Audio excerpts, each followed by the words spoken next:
Good morning, everyone. Welcome to your English 2 class. We were actually reading the prose A Horse and Two Goats, and we have finished up to page number 63. What we have read so far? We have read the conversation has shifted from the mutilated body to the horse now, and the foreigner was thinking that the horse was Muni's, and Muni was literally a businessman who is willing to sell his souvenir, and the man, he also liked that piece of art very much. He was telling Muni how he will find place for such a beautiful piece, and even if his drawing room is filled with a pile of books, he will be able to replace that with a horse. He actually wanted to have the Whiskers warrior also, but this is not possible as of now as he is not having much space. So we have read like Muni and the foreigner was talking at this point, and the foreigner also asked to help him in order to have the horse in his car, in his station wagon, and for this he actually asked for Muni's help, and he asked actually to show some helpful gestures on the part of Muni so that he will be able to place the horse inside his car and take that statue afterwards. So up to page number 63 we have read. Now we will be starting with page number 64. I think the book is open in front of you. If not, please do that. Lend me a hand and I can lift off the horse from its pedestal after picking out the cement at the joints. We can do anything if we have a basis of understanding. So what he is saying? He is saying that with the help of someone, I can detach the horse from the pedestal. From the pedestal means on which the base on which the statue was actually made. So with the help of yours, I can detach the horse from its pedestal and I can place inside my car. And we can do anything if we have the basis of understanding. At this stage, the mutual mystification was complete, and there was no need even to carry a guessing game at the meaning of words. So the mutual mystification, the mutual puzzling game was going on, and at that point it was quite over, and there was no need to carry such a guessing game anymore. The old man chattered away in a spirit of balancing of the credits and debits of conversational exchange. So the credit of conversational exchange means whatever had happened, that was not understood by Muni as well as not the foreigner. So this debit and credit of the conversation was was present there on both of their parts. But Muni wanted to balance this conversational exchange and said, in order to be on the credit side, "O Honorable One, I hope God has blessed you with numerous progeny." So Muni started, "I hope you are blessed with numerous progeny." Progeny means children. "I say this because you seem to be a good man, willing to stay beside an old man and talk to him, while all day I have none to talk except when somebody stops to ask for a piece of tobacco. So generally I don't have anyone to speak, but you actually seem to be quite a generous person and a good personality, and you are definitely blessed with number of progenies, and you actually felt pity on me and you decided to stop here and talk to me, which hardly found in other passers-by. Generally people stopped here to ask for a piece of tobacco, but I rarely have it. Tobacco is now what it used to be at one time, and I have given up chewing. So tobacco is not what it used to be at one time. Means once upon a time tobacco used to be very precious to me, but now I stopped chewing. I stopped having the tobacco. I cannot afford it nowadays. Actually, he couldn't afford also. Nothing the other's interest in his speech, Muni felt encouraged to ask. He didn't find any type of interest in other's speech, and he again asked, "How many children have you?" with appropriate gestures with his hands. I mean, how many children have you? So this many part he showed with his hand gestures. Realizing that question was being asked, the red man replied, "I said 100. So he only understood the gesture of Muni's hands, and he understood that he was asking about how much or how many, something like that. So he said, "I said it's 100. Actually, he was telling Muni about the pricing of the horse. I mean, he could pay 100 rupees. But Muni was asking about his progeny. How many children does he have? I said 100. With encouraged Muni to go into details. Muni thought it's 100. I mean, number of children, that is 100.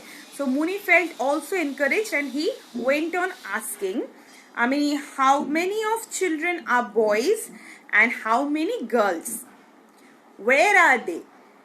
Is your daughter married? Is it difficult to find a son-in-law in your country also?" So he found it's quite a difficult task to find a proper son-in-law in his country. So he also asked this same question. I mean, is it similarly difficult in your country as well? And how many are girls, how many are boys? Is your daughter married? Something like that.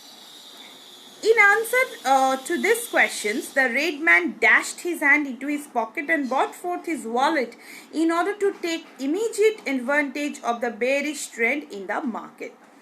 So he obviously couldn't understand. So, but he somehow got to know that he was asking about the number and all. So he decided to put his hand inside his pocket and brought out the wallet. He flourished a 100 rupee currency note and said, "Well, this is what I meant." Since he was unable to make him understand with his words, he decided to show the exact number of notes. Okay, so he showed this is 100 rupee and I was talking about this. The old man now realized that some financial element is entering their talk. He peered closely at the currency note, the like of which he had never seen in life. He knew the 5 and 10 by colors, although always in other people's hands. Now, he closely looked at the note, at the currency, but he did not find this is very this is very familiar to him, because he had not seen any type of currency in his previous life. He has seen 5 or 10 rupee, but in others' hands, not in his own hands. While his own earning at any time was in coppers and nickels, means penny. He used to earn in penny. What was the man flourishing the note for? So he was actually wondering, why was the man flourishing the note? Perhaps asking for change. Maybe easy asking for change. 100 rupee note.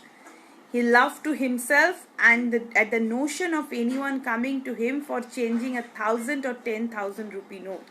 So he was actually laughing at his fate. Like, how can people come or ask for change of 100, of 1,000 and 10,000 rupee note?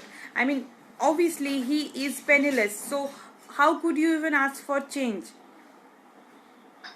He said with a grin, with a big smile, "Ask your village headman. Ask our village headman, who is also a money lender. If you prefer it, what way? He thinks nobody knows.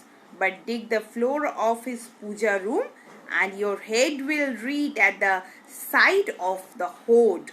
Now he's saying that it's not possible for me to actually accommodate with you with what you want, but I'll ask you to go to our village head who can help you out, who is also a money lender.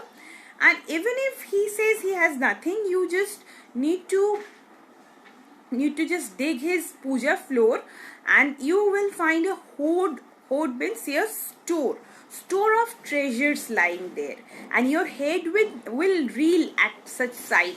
Your head will start spinning.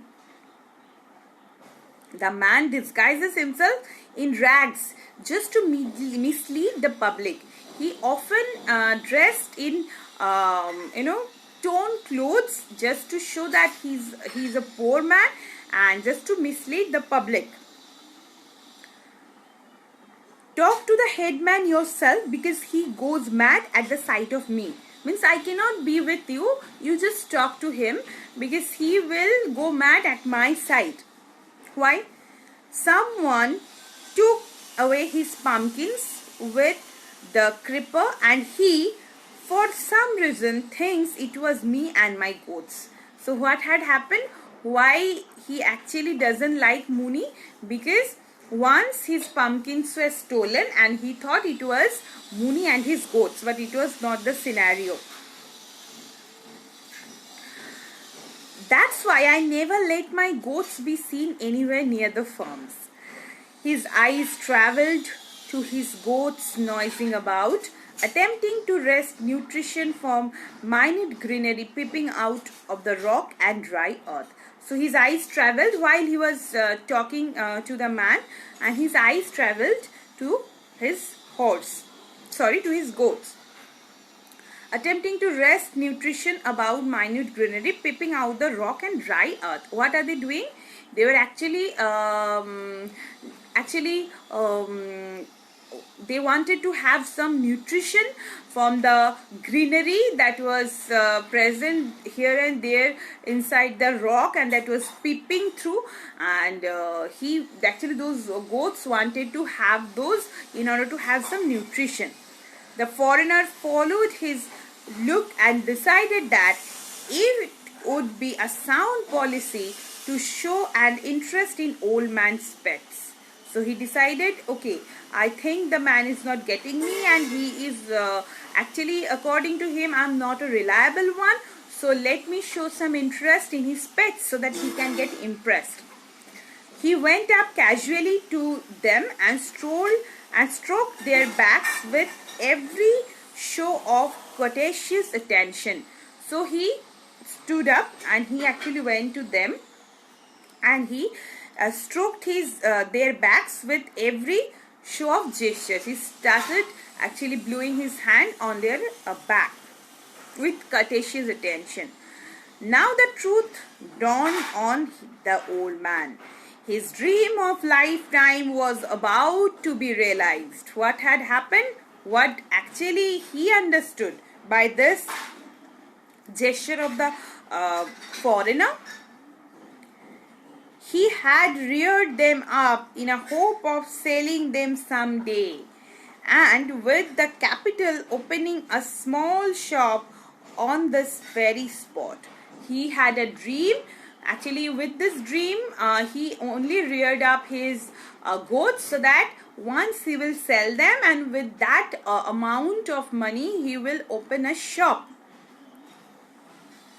Sitting here watching towards the hills, he had often dreamt how he would put up a thatched roof here, spread a gunny sack out on ground, and display on the fried nuts, colored sweets and green coconut for the thirsty and famished wayfarers on the highway. What was his plan? He will have a thatched roof shop for him, and he will be selling dry nuts, then green coconuts and colored sweets, and this thing for to help the famished and hungry wayfarers, which was sometimes very busy on the highway, which was sometimes very busy. The animals were not prize ones for a cattle show. but he had spent his occasional savings to provide them some fancy diet. And then, so animals were not prized once for a cattle show. So once he took them to a cattle show, but they were not given any prize. But he had spent his occasional savings to provide them some fancy diet. So occasional savings means very rarely he actually he doesn't have the money, right? So occasionally he spent for their upbringing very little, and they did not look too bad, and according to him they are not at all looking very bad. They are rather, you can say, quite lustrous. While he was reflecting thus, the red man shook hand and left on his palm 100 rupees in tens now. So 10 into 10, 10 rupees, 10 notes. Suddenly realizing that this was what the old man was asking. So he thought he was asking for the change. It is all for you, or you may share it if you have a partner. So it's all for you. I can pay this much if you can have this much, or you can share with your partner if you have. The old man pointed at the station wagon and asked, "Are you carrying them off in that?" So, are you carrying them off in that? Means here the old man was thinking he was interested in taking his goats, but the man was actually interested in having the horse. "Yes, of course," said the other, understanding the transportation part of it. So he showed like, "Are you going to have them into your cart?" So he couldn't understand, but by his hand gestures that he is pointing to the transportation part, he said yes. The old man said this will be the first ride in a motor car. I mean, this will be their first ride, because his goats never actually traveled in a car before. "Carry them off after I get out of sight. Otherwise, they will never follow you. You will carry them off when I will go off their sight. Otherwise, they will not actually go with you. But only me, even if I am traveling on the path of, I left one line. Carry them off when I get out of the sight. Otherwise, they will never follow you. But only me, even if I am traveling on the path of Yamloka." Means they will only follow me even if I am at my deathbed and I am going to face Yamloka, means the last day of my life. They will only follow me. He laughed at his joke, brought his palms together in a salute, turned round and went off, and was soon out of sight beyond a clump of thicket. So he went away in against a clump of thicket, means he disappeared very soon. The red man looked at the goats grazing peacefully. Perched on the pedestal of the horse, as the westerly sun touched of the ancient faded colors of the statue with a fresh splendor, excuse me, he ruminated, "He must be gone to fetch some help, I suppose." So he has seen like the sun is about to set in the west, and the westerly sun touched off the ancient faded colors of the statue with a fresh splendor. So with this the setting sun, the ancient colors of the statue gets refreshed, and with it actually got a fresh splendor. He ruminated. He thought, "He must be gone to fetch some help, I suppose." Means he thought Muni went to ask for someone. I mean, he went to have some help so that they can detach the horse from the pedestal and settle down to wait. When a truck came downhill, he stopped it and got the help of a couple of men to detach the horse from its pedestal and place it in his station wagon. When he found a truck crossing the highway, he stopped the truck with the help of those men who were sitting inside the truck. He detached the statue and placed inside his station wagon. He gave them 5 rupees each, and for a further payment, the siphon of gas from the truck and helped him to start his engine. So actually he had some, he transferred of some gas from the truck so that he can start off his engine. Muni hurried homeward with the cash securely tucked away at his waist in his dhoti. So Muni tucked the cash inside his dhoti at his waist. He shut the street door and stole up softly to his wife as she squatted before the lit oven, wondering if by a miracle food would drop from the sky. So how was she sitting? This is very important. How was she sitting? She just squatted before the lit oven and wondering if something drops and comes to her hand so that she can make something, can be a miracle affair only. Muni displayed his fortune for the day. She snatched the notes from him, counted them by the glow of the fire. So when Muni actually showed that much money, she snatched and she just counted and cried, 100 rupees. How did you come by it? Have you been stealing? Obviously, it's not possible for Muni to actually have this much money, and obviously the first thought that came into his wife's mind, that is, he must be stealing. I have sold our goats to the red-faced man. He was absolutely crazy to have them. Gave me all this money and carried them off in his motor car. Hardly had these words left his lips when they heard the bleating outside. So he said the red-faced man took them and he was absolutely crazy in buying them, and he gave me this much money.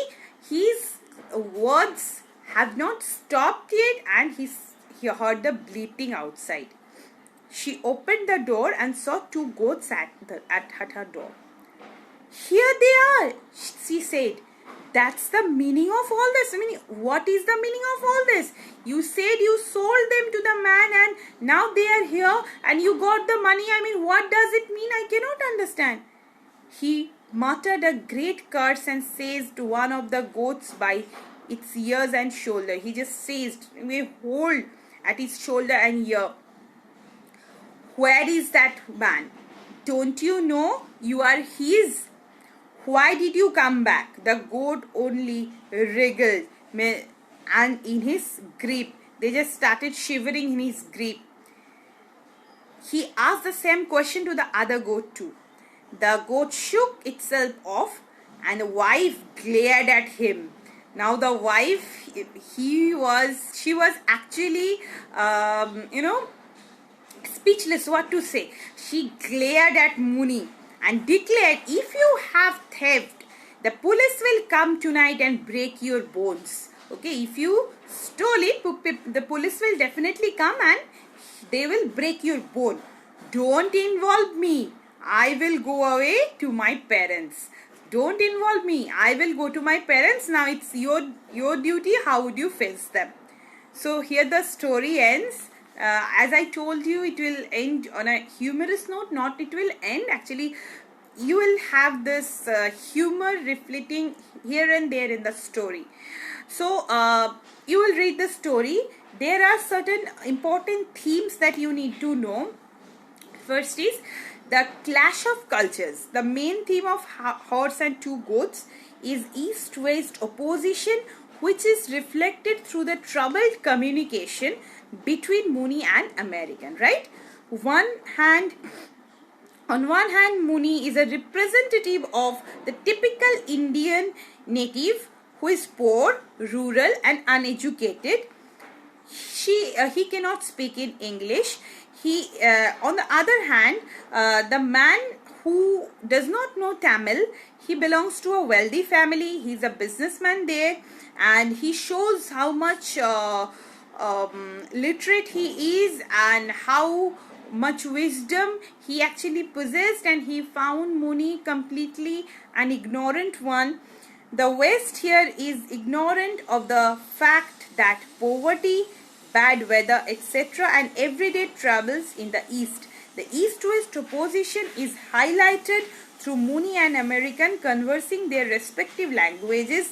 Mooney speaks Tamil, the American speaks English. The entire short story is a conversation between them, and this conversation builds up to a climax when by end Mooney believes that the American wants to buy his goats, but actually the American thinks he will be having the horse with him.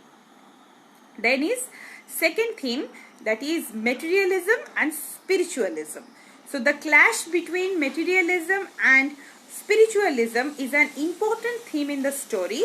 The American is linked with materialism and Mooney with spiritualism. The American is a rich businessman whose only concern is to buy here the horse statue as a decorative item for his drawing room. He is not concerned with the statue's religious importance. He is ready to replace all his books in his library to make place for it so that it can stay there in his drawing room. On the other hand, Mooney is poor, rural and no formal schooling. Mooney has never been to school. All his scriptural and religious knowledge is a legacy that he has inherited from his ancestors. He mentions books such as the Ramayana and Mahabharata. He believes that God will always save humans from evil. He is concerned with the description of the end of the world. He is actually concerned with the idol that at the end of this Kali Yuga the Redeemer will come and he will be in the attire of a horse and he will be saving the whole world, and carrying the good people at his back, and actually will remove the bad people from its back, and by helping them to fall in the water. So that was his belief, his spiritual and religious belief. Despite this, he seems to understand of the Indian rural reality. He is amazed that Mooney cannot understand him. Who? The foreigner. Then wealth and poverty. Yes, you know this. From the very beginning we have seen Mooney is very poor. He is a victim of poverty and he hardly possesses the money to buy some food to have on a daily basis. And on the other hand, the man who is quite rich, they decided to travel the whole world in order to have its culture and feel the beauty of it, and he belongs to a great company, and all the description he has given, by that we can understand he is actually of he's actually a product of a good wealth. Okay, and yes, by his gesture we can understand he was a businessman, because he showed money to him, and then yes, he was obviously a rich one. He showed actually he gave cigarette to him. But on the other hand, Mooney was actually a different product from him. Knowledge and ignorance. A horse and two goats explore the different ways that a person can be educated. Mooney had no formal education, we all know. He grew up as a member of lower caste, when only the Brahmins, the highest caste, could attend the school. So he has not travelled beyond his village, and he likes to watch trucks and buses go by the highway a few miles away, so that he can have a sense of belonging to a larger world. This is such an irony. And the man, on the other hand, he actually decides to travel the world, and Mooney, since he does not have such equipment to do that, he just comes and sits on the pedestal, and he finds all the trucks and buses are going, and he finds himself a part of this big broad world. He has some knowledge of the two major religious texts of Ramayana and Mahabharata, which he learned by acting in plays and by listening to preachers at the temple. The American, on the other hand, has had the benefits of American education. He has a room full of books that he values as objects, but there is no evidence that he values what is inside them. Yes, on the other level, he is very familiar with the larger world around him in a way that Mooney never will be. The uneducated Mooney tries to tell him the significance of the horse statue, but American sees it only as a living room decoration. Of course, the language barrier prevents him from receiving Mooney's interpretation, but it never crosses his mind to ask about it as a decorative piece, and he hardly bothered about its religious and spiritual value. So this story ends here. This is quite an easy story to fetch. You will decode this on your own, and the explanations will be given there in the study material section. If you need, you can go and read that. We'll meet in the next class with the remaining scenes of drama, and hopefully we'll be finishing that by this month, so that we can proceed for revision work from the next month onwards. Okay, so be prepared, and yes, do read well, do attend all the classes carefully. Have a great day ahead. Thank you.